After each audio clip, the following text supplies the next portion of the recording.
Back now on The Pulse, looking at all things people, power, and politics. Here to talk about those AI data centers and the race for governor, Detroit City Council member Mary Waters and Troy Mayor Ethan Baker. We thank you both for joining us here tonight on The Pulse. I want to begin by really framing this AI data center that has, so many of them are popping up, right? And proposals all over the place.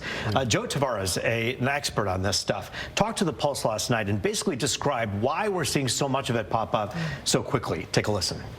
Surprise that President Trump is essentially saying, hey, wait a minute, we want this to push forward. And the reason is because this is billions and trillions of dollars, potentially, of money that could be coming in the next 15, 20 years, right? Yeah, so on that note, let's consider as well that there's essentially an arms race going on between nation states. So I think that there is a national security component to this. I don't know what that would be exactly. Unpack the potential of that when you say that for those who aren't familiar. You're basically saying this is a global race to grab as much AI as possible, right? Correct, yeah. Whoever's got the best model is going to win the race, so to speak. And again, there's like a national security component to that. Like our weapon systems, our satellite imagery, all of that is being heavily assisted by AI at this point. And to not have the best is putting us on a back foot.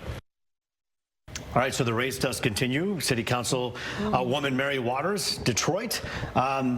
Who loses if this race continues at this high level and people out there are afraid of these data centers kind of popping up in their backyard? What are your big concerns about that? I have a few concerns. Number one, oftentimes developers come into your backyard. They make all of these promises that they do not keep. So we need transparency. We need to make sure that the community actually benefits from it. But the other side of it is that there are a litany of reasons why data centers don't necessarily work. We're talking about health reasons, asthma, lung disease. You're talking about potential fire, environmental issues. I mean, there is a long list of reasons why people do not want these centers in their backyard. So I approve, I support what Saline said thus far.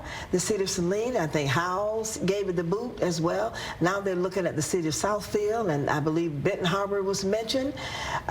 I've got to tell you, there are some concerns, first and foremost. And the concern for so many people is that it's happening so quickly. Mary Ethan Baker, Troy, if a data center just knocked on the door and said, hey, we're coming to Troy, not a lot of property in Troy for this, but certainly there are, just kind of theoretically, if someone said, I want to build a data center, what would be the biggest concerns and questions that you had? Well, I think the councilwoman mentioned several of them. First of all, the transparency issues are really big with these data centers right now. We don't really know what's happening, and that's really important to local residents always. But, you know, there are environmental concerns. There are concerns basically that you build something so fast and you try to keep up with the demand supposedly. What happens if it's a bubble? What happens if we end up with a bunch of empty data centers? My biggest concern probably, though, is the effect on the power grid and what that could do to rates for the everyday citizens who aren't really benefiting from this data center in the here and now, but their rates are certainly going to go up to really support a system that we already know is not up to par. DT releasing a statement to Fox 2 after the Saline episode was unfolding in front of us on live TV the last few weeks, and they essentially said that they're assuring that the rates won't go up. How much faith and trust do you have in that, I don't Mary? have any. I'm sorry. I do not have any faith and trust in it. I mean, DTE wants a raise every couple of months, you know, already. But let me tell you, when you look at something as serious as a data center, this data center, it needs to be reviewed by the governor, by the attorney general. I mean, all kinds of safeguards need to be put into place. We cannot afford to take their word for it. It's failed too often. Community benefits don't populate for the people as they've originally indicated. You cannot believe what they say. You have to make sure that not only are there protections, but there are stiff penalties as well. Do you believe this is being slipped through too quickly, Mary Ethan Baker? Yeah, I do. I think we're not reviewing these things quickly at the level we should be, and proposals are coming up. Locals are starving for tax revenue. We all are. I mean, it's something we fight for consistently. You look at a city like Southfield, which had the proposal come before them for a 110,000 square foot data center in a vacant lot. They need it. They've got empty office buildings, and their revenue is plummeting. So I understand the intrigue to get something like a data center built quickly. What about the positive? What about the positive? Councilwoman Mary Waters, the folks, I talked to some folks out in the Benton Harbor area, just for background, and they basically, some of them said, hey, you know what, I'm open to this. If it means more jobs, engineering jobs, it's not a bad thing, right? Well, listen, everybody needs more jobs. Yeah. But, you know, sometimes health risk can outweigh that. The potential for fires, the potential for unauthorized usage. There are a whole lot of issues, and I'm asking that the communities who are considering this, of course they have not approached the city of Detroit yet, but I can assure you we're not going to just take their word for it, because we understand the risk. Why do you think they're not? Because you're talking about how much land does it take? In Detroit there are, what, 140, close to 140 square miles, right? That is correct. There are so many areas in that great city that lay empty. Do you think they're looking and scoping out Detroit right now? Well, they haven't said anything to us, to my knowledge, and if they said it to the mayor or the mayor-elect, I am not sure about that either. But I can tell you, I've been doing my own background information regarding this whole data center, and I am not pleased with what I see. One last question about the data center. We got to move to the governor's race in the 3 minutes we have left. But the president essentially is saying he's going to sign an executive order that prohibits states from regulating AI. Are you opposed to that, Mayor Ethan Baker?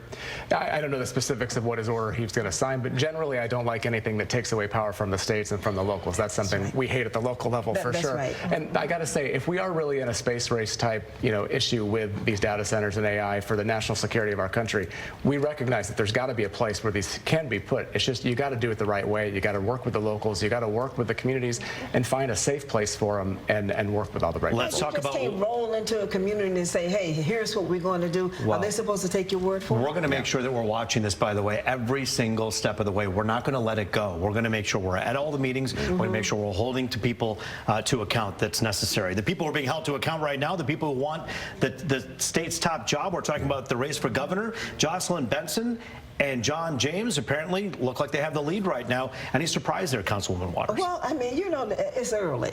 Let's put it that way. We have an independent. Mayor Duggan is running in this race as well. Sure. There is time. People are sick and tired of politics as usual. Mayor Duggan, what I've learned from him on the city council, he didn't go out and pick fights with council members. He built those relationships. He knows how to build teams.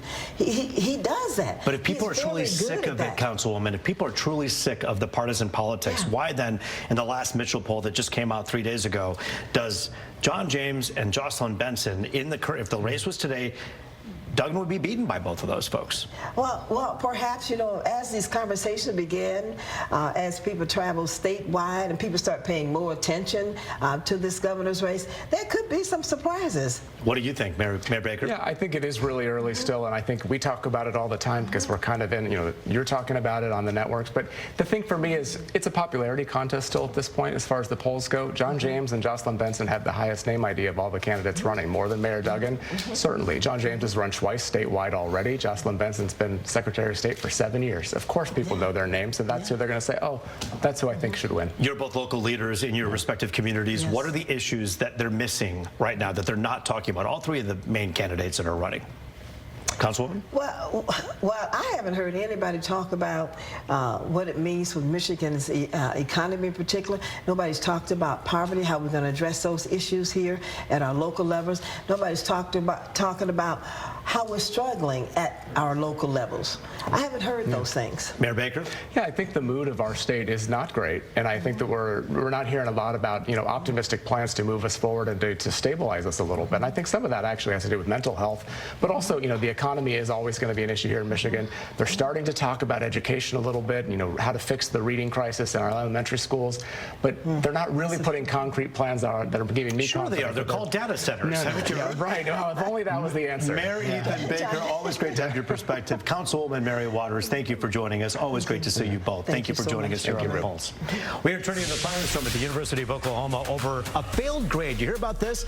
This student says it's religious discrimination because she cited the Bible in her her paper. Her instructor says she didn't answer the question. Oakland University history professor James Noss weighs in. You're watching The Pulse on Fox 2.